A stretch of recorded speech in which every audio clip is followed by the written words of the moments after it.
أعوذ بالله من الشيطان الرجيم. بسم الله الرحمن الرحيم.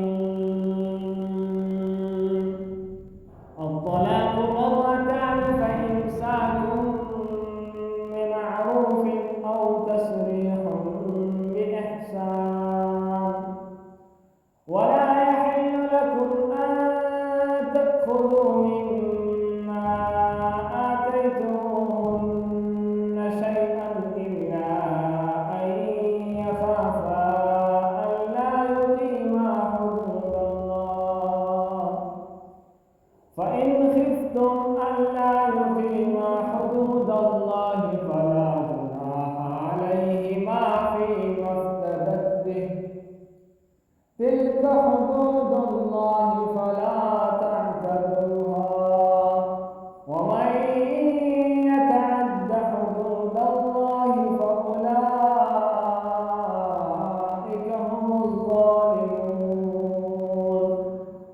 فإن طلقها فلا تحل له من بعد حتى تنكح زوجا غيره، فإن طلقها فلا جناح عليهما أن يتراجعا إن ظنا أن يقيما حدود الله،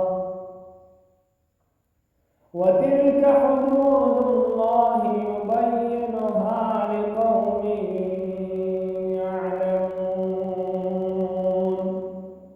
وإذا طلقتم النساء فبلغن أجلهن فأمسكوهن بمعروف أو سرحوهن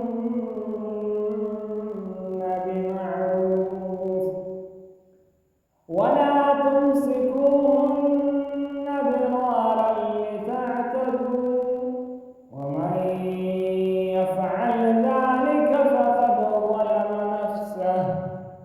ولا تتخذوا آيات الله هزوا واذكروا